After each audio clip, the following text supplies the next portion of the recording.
Introduction या फिर formality का नाम देकर नजरअंदाज कर दिया जाता है।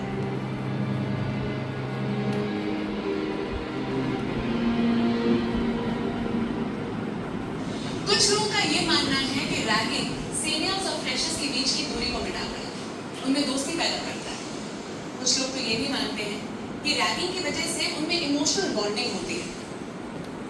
हद तो ये है कि लोग ये भी मानते हैं कि रैगिंग पर्सनालिटी डेवलपमेंट के लिए बहुत जरूरी है, ये उन्हें बाहरी दुनिया यानी कि रियल वर्ल्ड के लिए तैयार करता है। आपको नहीं लगता कि ये सारी बातें बकवास है?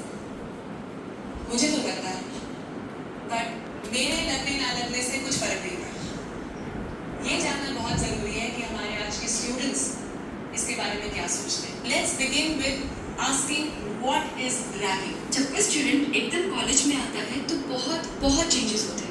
लाइक स्कूल में everything is so protected. When you go in school, मतलब स्कूल यूनिफॉर्म में जब आप जाते हो, it's a very huge change. So psychologically student बहुत स्ट्रेस के साथ कॉलेज में घुसते हैं, सेम टाइम पे बहुत एम्बिशंस के साथ।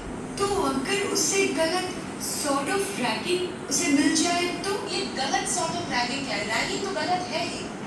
ये गलत रैगिंग क्या होती है? See according to the healthy ragging वो होती है, मतलब जिसके अंदर हम अपने सीनियर से इंटरेक्ट करते हैं। ये जो हेल्दी रैगिंग है, ये टर्मिनोलॉजी गलत है, बिल्कुल गलत है। क्योंकि ये बहुत सब्जेक्टिव है। डेंटिस्ट हो जाए, एमबीबीएस हो जाए, बीएएमएस हो, कोई भी फर्स्ट टाइम एक सब्जेक्ट होता है एनाटॉमी। जी। एनाटॉमी में क्या होता है, बॉडी के जितने भी स्ट्रक्चर्स हैं वो हमको स्टडी करने होते हैं।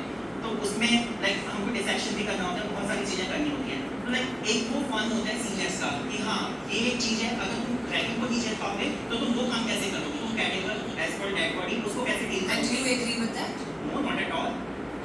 दिल्ली यूनिवर्सिटी में भी यही होता है कि एक कम्युनिटी जब मेजॉरिटी में हो जाती है तो they want gang up and they try to capture student, अपना गैंग और बनाने के लिए वो स्टूडेंट्स को टारगेट करते हैं। सीनियर्स अपनी सुपीरियरिटी प्रूव करने के लिए जूनियर्स के साथ करते हैं। एक जो लाइन फिट हो जाती है खराब कि अगर मैंने एक्सपीरियंस किया तो मैं क्यों ना करूँ जूनियर्स के साथ। That conditioning that must be accepted कि मेरे साथ वो okay I think we should stop it. We should be more sensitive towards our juniors.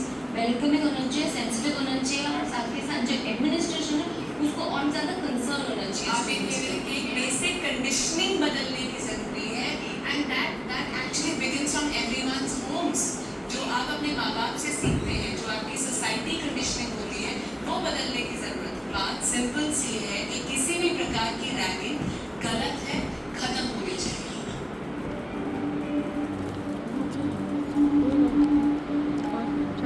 जब तक हमारी माँ जिंदा नहीं बदलेगी, हमें इससे छुटकारा नहीं मिलेगा।